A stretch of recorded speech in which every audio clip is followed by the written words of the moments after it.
Hi, welcome back to Yudvi Gowda's vlog. ನಾನು ಎಷ್ಟೊಂದು ವ್ಲಾಗಲ್ಲಿ ಹೇಳಿದ್ದೀನಿ, ನನ್ನ ದಿನ ಶುರುವಾಗೋದು ಮನೆಯೆಲ್ಲ ಕ್ಲೀನ್ ಮಾಡಿ ರಂಗೋಲಿ ಹಾಕಿ ಆಮೇಲೆ ಮುಂದಿನ ಕೆಲಸ ಮಾಡೋದು ಅಂತ. ಟಿಫನ್ ಆಗಲಿ ಅಡುಗೆ ಆಗಲಿ ಹಂಗೆ ನಾನು ರಂಗೋಲಿ ಎಲ್ಲ ಹಾಕ್ಬಿಟ್ಟು ಟಿಫನ್ ಎಲ್ಲ ಮಾಡಿ ನನ್ನ ಮಗಳನ್ನೂ ಸ್ಕೂಲಿಗೆ ಕಳಿಸ್ಬಿಟ್ಟು ಹೊರಗಡೆ ಹೋಗೋದಿತ್ತು. ಸೊ ಅದಕ್ಕೆ ಅಡುಗೆ ಎಲ್ಲ ಮಾಡ್ಕೊಂಬಿಡೋಣ ಅಂದ್ಬಿಟ್ಟು ಮೂಲಂಗಿ ಸಾರು ಮಾಡೋಣ ಅಂತ ಬೇಳೆ, ಟೊಮೊಟೊ, ಈರುಳ್ಳಿ ಮತ್ತು ಬೆಳ್ಳುಳ್ಳಿ ಎಲ್ಲ ಕೂಗೋಕೆ ಇಟ್ಬಿಟ್ಟು ಅದೊಂದು 2-3 ವಿಷಲ್ ತೆಗೆಸ್ಬಿಟ್ಟು ಅದನ್ನ ಸ್ವಲ್ಪ ಸ್ಮ್ಯಾಶ್ ಮಾಡಿ ಅದಕ್ಕೆ ಸಾಂಬಾರು ಪುಡಿ ಹಂಗೇ ಹಾಕಿದ್ರೆ ಅದು ಗಂಟು ಥರ ಆಗುತ್ತೆ ನೋಡಿ. ಸ್ವಲ್ಪ ನೀರಲ್ಲಿ ಕಲಿಸ್ಬಿಟ್ಟು ಹಾಕಿ ಮತ್ತು ಮೂಲಂಗಿನ ಸ್ಲೈಸಾಗಿ ಕಟ್ ಮಾಡ್ಕೊಂಡಿದ್ದೀನಿ ರೌಂಡಾಗಿ, ಅದನ್ನು ಹಾಕ್ಬಿಟ್ಟು 1 ವಿಷಲ್ ಆರ್ 2 ವಿಷಲ್ ತೆಗೆಸ್ಬಿಟ್ಟು ಆಮೇಲೆ ಸಾಸಿವೆ, ಕರಿಬೇವು, ಇಂಗು ಒಗ್ಗರಣೆ ಕೊಟ್ಟರೆ ಮೂಲಂಗಿ ಸಾಂಬಾರು ರೆಡಿ ಆಗುತ್ತೆ. ನನಗೆ ಇದೇ ಥರ ಮಾಡಿದ್ರೆ ಇಷ್ಟ ಆಗುತ್ತೆ, ನಂಗೆ ರುಬ್ಬು ಮಾಡಿದ್ರೆಲ್ಲ ಇಷ್ಟ ಆಗೋಲ್ಲ. ಇದು ಒಂಥರ ಇವಾಗೆಲ್ಲ ಟ್ರೆಂಡ್ ಆಗಿದೆಯಲ್ಲ ರೀಲು, ಆ ಥರ ಸಾಂಬಾರು, ಪಲ್ಯ ಮತ್ತು ರಸಮ್ಮು ತಿಳ್ಕೊಂಡಿದ್ದಾಗ ಮೇಲ್ಗಡೆ ಬಿಟ್ಟರೆ ರಸಮ್ ಆಗುತ್ತೆ. ಸ್ವಲ್ಪ ಕ್ಲೀನಾಗಿ ಮಿಕ್ಸ್ ಮಾಡಿಬಿಟ್ಟು ಬಿಟ್ಟರೆ ಸಾಂಬಾರು, ತಳದಿಂದ ಎತ್ಕೊಂಡು ಸಾಂಬಾರೆಲ್ಲ ಸೋಸ್ಬಿಟ್ಟು ಬರೀ ಮೂಲಂಗಿ ಹಾಕಿದರೆ ಪಲ್ಯ ಆಗುತ್ತೆ. ಸುಮ್ಮನೆ ಹೇಳ್ತಿದ್ದೀನಿ ಅಷ್ಟೇ. ನಾವು ಅಡುಗೆ ಎಲ್ಲ ಮುಗಿಸ್ಬಿಟ್ಟು ನನ್ನ ಮಗಳು ಸ್ಕೂಲಿಂದ ಬಂದಳು. ಅವಳದು ಯೂನಿಫಾರ್ಮ್ ಎಲ್ಲ ಚೇಂಜ್ ಮಾಡಿಸಿ ಮಕ್ಳಿಗೂ ಊಟ ಮಾಡಿಬಿಟ್ಟು ಎಲ್ಲರೂ ರೆಡಿಯಾಗಿ ಶಾಪಿಂಗ್ ಹೋಗೋಣ ಅಂತ ರೆಡಿ ಆಗ್ತಾಯಿದ್ದೀವಿ. ನನ್ನ ಮಗಳು ನಾನೇ ವೀಡಿಯೋ ಮಾಡ್ತೀನಿ ಇವತ್ತು ಅಂದ್ಬಿಟ್ಟು ಹಿಡ್ದಿದ್ಲು, ಬಟ್ ಅವಳಿಗೆ ಶೇಕ್ ಮಾಡ್ತಾಳೆ ಆ ಕಡೆ ಈ ಕಡೆ. ಆಮೇಲೆ ನನ್ನ ಹಸ್ಬೆಂಡ್ ಕೈಲಿ ಫೋನ್ ಕೊಟ್ಬಿಟ್ಟು ಅವಳನ್ನೂ ರೆಡಿ ಮಾಡಿದೆ. ಅವಳು ಎಲ್ಲಾದರೂ ಹೋಗೋದಕ್ಕಿಂತ ಮುಂಚೆ ಅಮ್ಮ ಲಿಫ್ಟಿಕ್ ಹಾಕು ಅಂದರೆ, ಅವಳದು ಲಿಪ್ ಬಾಮ್ ಬರುತ್ತಲ್ಲ, ಅವಳಿಗೆ ಲಿಪ್ ಬಾಮ್ ಅಂತ ಹೇಳಕ್ಕೆ ಬರಲ್ಲ, ಲಿಫ್ಟಿಕ್ ಹಾಕು ಅಂತ ಹೇಳ್ತಾಳೆ. ಸೊ ಅವಳಿಗೂ ಅಂದರೆ ಲಿಪ್ಸು ಸ್ವಲ್ಪ ಡ್ರೈ ಆಗುತ್ತೆ ನೋಡಿ ಧೂಳಿಗೆ ಮತ್ತು ಚಳಿಗೆ. ಅವಳಿಗೂ ಸ್ವಲ್ಪ ಲಿಪ್ ಬಾಮ್ ಎಲ್ಲ ಅಪ್ಲೈ ಮಾಡಿಬಿಟ್ಟು ನಾವು ಹೊರಟ್ವಿ. ಯಾರಾದ್ರೂ ನಾನು ಪ್ಲೇಸ್ ತೋರ್ಸೋದಕ್ಕಿಂತ ಮುಂಚೆ ಮತ್ತು ಹೇಳೋದಕ್ಕಿಂತ ಮುಂಚೆ ಈ ಪ್ಲೇಸ್ ಯಾವುದು ಅಂತ ಗೊತ್ತಿದ್ರೆ, ಅಂದರೆ ಡೈಲಿ ಓಡಾಡೋರಿಗೆ ಮತ್ತು ತುಂಬ ಶಾಪಿಂಗ್ ಮಾಡೋರಿಗೆ ಗೊತ್ತಿರುತ್ತೆ ಈ ಪ್ಲೇಸ್ ಯಾವುದು ಅಂತ. ಗೊತ್ತಿದ್ದರೆ ಕಮೆಂಟ್ ಮಾಡಿ. ಎಸ್, ಅಫ್ಕೋರ್ಸ್ ಹೌದು, ಇದು ಮಲ್ಲೇಶ್ವರಂ 8th ಕ್ರಾಸು. ನಾವು ಹೋಗ್ತಾ ಇರೋದು ಶಾಪಿಂಗ್ಗೆ ಅಂತ. ನೋಡಿ ಇಲ್ಲಿ ಯಾವುದೋ ಬೆಂಗಳೂರು ಎಜುಕೇಷನ್ ಟ್ರಸ್ಟು ಏನೋ ಸ್ಕೂಲ್ ಬರುತ್ತೆ ನೋಡಿ, ಅದು ರೋಡಲ್ಲಿ ಫುಲ್ ಮುಂದೆ ಬಂದರೆ ಈ ರೋಡ್ ಕ್ರಾಸ್ ಮಾಡಿ ಹೋದರೆ ಅಲ್ಲಿ ಕಾಂಚೀವರಂ ವರಲಕ್ಷ್ಮಿ ಅಂತ ಇದೆ ನೋಡಿ. ಅದರಿಂದ ಪಕ್ಕದಲ್ಲೇ ಕುರ್ತೀಸ್ ಅಲ್ಲ ಸಾರಿ, ಜೀನ್ಸ್ ಟಾಪ್ಸ್ ಬರುತ್ತೆ, ಪ್ಯೂರ್ ಕಾಟನ್ ಟಾಪ್ಸು, ಕಲಂಕಾರಿ ಎಲ್ಲ ಥರದ್ದು ಸಖತ್ತಾಗಿತ್ತು. ನಾನು ತುಂಬ ಸಲ ನೋಡಿದ್ದೆ, ತೊಗೊಳಕ್ಕೆ ಆಗಿರಲಿಲ್ಲ. ಲಾಸ್ಟ್ ಟೈಮ್ ಹೋಗಿ ನೋಡಿಬಿಟ್ಟು ವಾಪಸ್ ಬಂದಿದ್ದೆ. ಈ ಟೈಮ್ ತೊಗೊಳಕ್ಕೆ ಅಂತ ಏನು ಹೋಗಿರಲಿಲ್ಲ, ಬೇರೆ ಏನೋ ತೊಗೊಳಕ್ಕೆ ಅಂತ ಹೋಗಿದ್ವಿ. ಬಟ್ ಇಷ್ಟ ಆಯಿತು ಅಂತ ನಾನು ಒಂದು 2-3 ಟಾಪ್ಸು ಶಾಪಿಂಗ್ ಮಾಡ್ಕೊಂಡು ಬಂದೆ. ಒಂದು ಟಾಪ್ಗೆ 250 ರುಪೀಸ್ ಅಂತೆ, ಪರವಾಗಿಲ್ಲ, ಚೆನ್ನಾಗಿದೆ ಟಾಪ್ಸ್ ಎಲ್ಲ. ನಾವು ಇದನ್ನೇ ಹೊರಗಡೆ ಶಾಪ್ಸಲ್ಲಿ ಅಥವಾ ಬೇರೆ ಎಲ್ಲಾದ್ರೂ ಮಾಲಲ್ಲಿ ಪರ್ಚೇಸ್ ಮಾಡೋಕೆ ಹೋದರೆ ನಿಜವಾಗ್ಲೂ ಇನ್ನೂ ಕಾಸ್ಟ್ಲಿ ಆಗುತ್ತೆ. ಚೆನ್ನಾಗೂ ಇತ್ತು ನೋಡೋಕ್ಕೆ, ಕ್ವಾಲಿಟಿನೂ ಚೆನ್ನಾಗೇ ಇದೆ, ಪರವಾಗಿಲ್ಲ. ಆದರೂ ಅಕ್ಕಪಕ್ಕ ಸೆಟ್ಸ್ಗಳು ಮಾಡ್ತಾಯಿದ್ರು, ಕುರ್ತಾ ಸೆಟ್ಸು, ಅಂಬ್ರೆಲ್ಲ 750, 800, 850 ಆ ಥರ ರೇಂಜ್ ಅಂತೆ. ಚೆನ್ನಾಗಿದ್ದು ಆ್ಯಕ್ಚುಲಿ ಕುರ್ತಾ ಸೆಟ್ಸ್ ಎಲ್ಲ, ಬಟ್ ನಾನೇನು ತೊಗೊಳ್ಳಿಲ್ಲ. ಬಟ್ ಸಖತ್ತಾಗಿದ್ದು ನೋಡೋಕೆ ಮಾತ್ರ. ಯಾರೋ ಬೇರೆ ನೋಡ್ತಾ ಇದ್ರು, ನಾನು ಹಂಗೇ ಅಬ್ಸರ್ವ್ ಮಾಡಿದೆ, ತುಂಬಾ ಚೆನ್ನಾಗಿತ್ತು. ಜೀನ್ಸ್ ಟಾಪ್ಸ್ ಬೇಕು ಅಂದ್ರೂ ಅಷ್ಟೇ ಆರಾಮ್ಸೆ ತೊಗೊಬೋದು. ಇದೇ ಅಂಗಡಿಲಿ ಅಂತಲ್ಲ, ಮಲ್ಲೇಶ್ವರಂ 8th ಕ್ರಾಸಲ್ಲಿ ಎಲ್ಲೋದ್ರೂ ಸೇಮ್ ರೇಟು ಇವೇ ಪ್ರಾಡಕ್ಟ್ಸ್ ಇಟ್ಟಿರ್ತಾರೆ. ಅವರೂ ಡಿಫ್ರೆಂಟಾಗಿ ಏನಿರಲ್ಲ, ಇಲ್ಲೇನು ನೋಡಿರ್ತೀವೋ ಅಲ್ಲೇ ಅದೇ ಡಿಸೈನ್ಸು ಅದೇ ಕ್ಲಾತ್ ಅಲ್ಲೂ ಇಟ್ಟಿರುತ್ತೆ ಮತ್ತು ಸೇಮ್ ಪ್ರೈಸ್ ಕೂಡ ಇರುತ್ತೆ. ಇನ್ನೊಂದು ಸ್ಟ್ರೀಟ್ ಶಾಪಿಂಗಲ್ಲಿ ಏನು ಅಂದರೆ, ಅವರು ಒಂದು ಅಂಗಡಿಲಿ ಏನಿರುತ್ತೋ, ಅಂದರೆ ಇವಾಗ ಕುರ್ತಾ ಸೆಟ್ಟು ಮಾರ್ತಾ ಇರೋರು ಅಂಗಡಿಲಿ ಏನಿರುತ್ತೋ, ಬೇರೆ ಕುರ್ತಾ ಸೆಟ್ ಅಂಗಡಿಲೂ ಸೇಮ್ ಡಿಸೈನ್ಸು ಮತ್ತು ಸೇಮ್ ಅಮೌಂಟೇ ಆಗಿರುತ್ತೆ.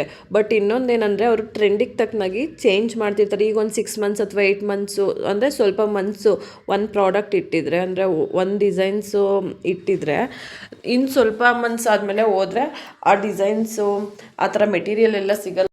ಅವರು ಟ್ರೆಂಡಿಗೆ ತಕ್ಕನಾಗಿ ಚೇಂಜ್ ಮಾಡ್ತಾ ಇರ್ತಾರೆ ಡಿಸೈನ್ಸ್ನೆಲ್ಲ. ಅಂದರೆ ನಾವುಗಳು ಅಂದರೆ ಪಬ್ಲಿಕ್ಕೂ ತೊಗೋಬೇಕಲ್ವ. ಈಗ ಒಂದು ಸಲ ಹೋದಾಗ ಅದೇ ಬಟ್ಟೆ ಇದ್ದರೆ ನೆಕ್ಸ್ಟ್ ಟೈಮ್ ಹೋದಾಗಲೂ ಅದೇ ಮಾರ್ತಾಯಿದ್ರೆ, ಅಯ್ಯೋ ಹೋದ ಸಲ ಅದೇ ಇತ್ತು ಇವಾಗಲೂ ಅದೇ ಇತ್ತು, ಏನು ಶಾಪ್ ಮಾಡ್ತೀಯ ಅಂತ ಅಂದ್ಕೊತೀವಲ್ವ. ಅವರು ಅದಕ್ಕೋಸ್ಕರ ಚೇಂಜ್ ಮಾಡ್ತಿರ್ತಾರೆ. ಅಲ್ಲೂ ನಾನು ಸ್ವಲ್ಪ ಟಾಪ್ಸ್ ಎಲ್ಲ ತೊಗೊಂಡು ಮುಂದೆ ಬರ್ತಾಯಿದ್ದೆ. ಹಂಗೆ ನಾನು ಇದು ಏನೇನು ಶಾಪ್ ಮಾಡಿದೋ ಅದೆಲ್ಲ ಏನು ಶಾಪ್ ಮಾಡ್ಬೇಕಂತಲೇ ಹೋಗಿರಲಿಲ್ಲ. ಇನ್ಸ್ಟ್ಯಾಂಟಾಗಿ ಸುಮ್ಮನೆ ನೋಡಿದಾಗ ಇಷ್ಟ ಆಯಿತು ಅಂತ ತೊಗೊಂಡೆ. ಅಲ್ಲೇ ಒಂದು ಬ್ಯಾಗ್ ಶಾಪ್ ಕಾಣಿಸ್ತು, ಸುಮ್ಮನೆ ಹೋದೆ ಒಳಗಡೆ. ನನ್ನ ಹತ್ರನೂ ಬ್ಯಾಗ್ ಇರಲಿಲ್ಲ, ಬಟ್ ಬ್ಯಾಗ್ ತೊಗೋಬೇಕು ಅಂತ ಏನು ಹೋಗಿರಲಿಲ್ಲ. ಹಂಗೇ ಅವರು ಒಂದೊಂದು ಲೈನಲ್ಲಿ ಇಟ್ಟಿದ್ದಲ್ಲ, ಅದೆಲ್ಲ ಒಂದೊಂದು ಪ್ರೈಸ್ ಅಂತ ಹೇಳ್ತಾಯಿದ್ರು, ಈ ಲೈನ್ದು ಇಷ್ಟು ಇಷ್ಟು ಅಂತ. ನಾನು ಹಂಗೇ ಸ್ವಲ್ಪ ಒಂದು 2-3 ಬ್ಯಾಗ್ ನೋಡಿದೆ. ಇಷ್ಟ ಆಯಿತು, ಪ್ರೈಸ್ ಕೇಳಿದೆ. ನಾನು ಇವಾಗ ಕೈಯಲ್ಲಿ ಹಿಡ್ದಿದ್ದೀನಲ್ಲ ಅದನ್ನು 950 ಹೇಳಿದ್ರು. ಚೆನ್ನಾಗಿತ್ತು ಬ್ಯಾಗ್, ಕ್ವಾಲಿಟಿನೂ ಚೆನ್ನಾಗಿತ್ತು ಮತ್ತು ಸ್ಪೇಷಿಯಸ್ ಆಗಿತ್ತು ಒಳಗಡೆ. ನಾನಿವಾಗ ಅಂದರೆ ನನ್ನ ಇಬ್ಬರು ಮಕ್ಕಳು ಚಿಕ್ಕವರಲ್ವಾ, ಒಬ್ಳಿಗೆ 4 ಇಯರ್ಸು, ಒಬ್ಳಿಗೆ 1 ಇಯರ್ 2 ಮಂತ್ಸು. ಇವಳಿಗೆ pampers, pants, feeding bottle, water bottle, ಅವಳಿಗೆ ಸ್ನ್ಯಾಕ್ಸು ಇದೆಲ್ಲ ಎತ್ಕೊಂಡು ಹೋಗೋಕ್ಕೆ ದೊಡ್ಡ ಬ್ಯಾಗ್ ಬೇಕೇ ಬೇಕು. ಸೊ ಅದಕ್ಕೆ ಇದೆಲ್ಲಾದರೂ ಹೊರಗಡೆ ಹೋದಾಗ ಚೆನ್ನಾಗಿರುತ್ತೆ, ಮತ್ತು ಇನ್ನೊಂದು ಊರ ಕಡೆ ಎಲ್ಲಾದರೂ ಹೋದರೆ ಬೇಕಾಗುತ್ತೆ ಅಂದ್ಬಿಟ್ಟು ಇನ್ನೊಂದು ಬ್ಯಾಗ್ ನೋಡ್ತಾ ಇದ್ದೆ. ಇವಾಗ ನಾನು ಕೈಲಿಟ್ಟಿದ್ದೀನಲ್ಲ ವೈಟ್ ಕಲರು, ಅದನ್ನು 450 ಹೇಳಿದ್ರು. ಅದರಲ್ಲಿ 2 ಕಲರ್ಸ್ ಇತ್ತು, ಗ್ರೀನು ಮತ್ತು ವೈಟು. ನಾನು 2ರಿಂದ 1000-1050 ಏನೋ ಕೊಟ್ಟೆ ಅನಿಸುತ್ತೆ. ಅದು ಆ್ಯರೋ ಅಂತ ಒಂದು ಶಾಪ್ ತೋರಿಸಿದ್ನಲ್ಲ, ಅದ್ರ ಪಕ್ಕದಲ್ಲಿ ಒಳಗಡೆ ಹೋಗಬೇಕು ಸಂಧಿ ರೋಡಲ್ಲಿ. ಅಲ್ಲಿ ಜ್ಯುವೆಲ್ರಿ, ಆರ್ಟಿಫಿಷಿಯಲ್ ಜ್ಯುವೆಲ್ರಿ ಎಲ್ಲ ಇತ್ತು, ತುಂಬಾ ಚೆನ್ನಾಗಿದೆ. ಯಾರಿಗಾದ್ರೂ ಬೇಕಂದರೆ ಬೇಕಿದ್ರೆ ಒಂದ್ಸಲಿ ಚೆಕ್ ಮಾಡಿ. ಅದ್ರ ಬ್ಯಾಗ್ ಶಾಪ್ ಎದುರುಗಡೆನೆ. ಹಂಗೆ ಒಂಚೂರು ಮುಂದೆ ಬಂದರೆ ಈ ತರಕಾರಿ ಹಾಲು ಎಲ್ಲ ತೊಗೊಂಬರಕ್ಕೆ ಹೋದಾಗ ಕವರ್ಗಳು ತೊಗೊಂಡೋಗ್ತಾಯಿದ್ವಿ. ಸೊ ಬೇಡ, ಒಂದು ಬ್ಯಾಗ್ ತೊಗೊಳ್ಳೋಣ ಅಂತ ಹೇಳ್ಬಿಟ್ಟು ನೋಡ್ತಾ ಇದ್ವಿ. ನಾವು ನೋಡಿ ಹೆಣ್ಮಕ್ಳು ಹೆಂಗೆ ಅಂದರೆ ಹಾಲು ತರಕಾರಿ ತೊಗೊಳ್ಳೋದಕ್ಕೂ ಅಲ್ಲೊಂದು ಅರ್ಧ ಗಂಟೆ ಟೈಮ್ ಸ್ಪೆಂಡ್ ಮಾಡಿಕೊಂಡು ಬ್ಯಾಗ್ ಡಿಸೈನ್ಸ್ನ ಹುಡುಕ್ತಿರ್ತೀವಿ. ಎಲ್ಲರೂ ಹಿಂಗೇನ, ನಾನು ಮಾತ್ರ ಹಿಂಗೆ, ನಂಗೆ ಖಂಡಿತ ಗೊತ್ತಿಲ್ಲ. ನಂತರ ಯಾರಾದರೂ ಇದ್ದರೆ ಕಮೆಂಟ್ ಮಾಡಿ. ಹಂಗೇ ಶಾಪ್ಸೆಲ್ಲ ಎಲ್ಲಿ ಬರುತ್ತೆ ಅಂದ್ಬಿಟ್ಟು ನಾನು ಅಡ್ರೆಸ್ ಕೂಡ ಮೇಲೆ ತೋರಿಸಿದ್ದೀನಿ ನೋಡಿ. ಆ ಶಾಪ್ ಎದುರುಗಡೆ ಇವ್ರದ್ದು ಅಂಗಡಿಗಳು ಇಟ್ಕೊಂಡಿರ್ತಾರೆ. ಹಂಗೆ ಮುಂದೆ ಬಂದರೆ ಯಾರೋ ಬ್ರೇಸ್ಲೆಟ್ಸ್ ನೋಡ್ತಾಯಿದ್ರು, ತುಂಬಾ ಚೆನ್ನಾಗಿತ್ತು ಬ್ರೇಸ್ಲೆಟ್ಸ್ ಎಲ್ಲ, ಮತ್ತು ಕಮ್ಮಿನೂ ಕೂಡ ಅಮೌಂಟು. ನಾನು ನೋಡಿದೆ ಬಟ್ ತಗೊಳ್ಳಿಲ್ಲ.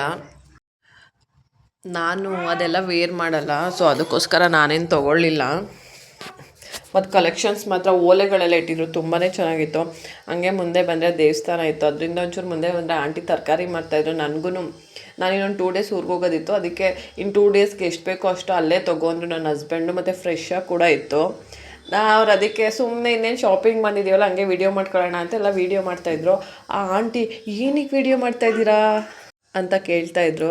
ನಾನು ಅದಕ್ಕೆ ಜಾಸ್ತಿ ಮಾಡ್ತಾಯಿದ್ದಿಲ್ಲ ತರಕಾರಿ ಎಲ್ಲ ಕಂಪ್ಲೇಂಟ್ ಮಾಡೋಕ್ಕೆ ಅಂತ ರೇಗಿಸ್ತಾ ಇದ್ದೆ. ಆಮೇಲೆ ಅವರು ಸರಿ ಮಾಡ್ಕೊಳ್ಳಿ ಅಂದ್ಬಿಟ್ಟು ಸುಮ್ಮನೆ ಆದರು.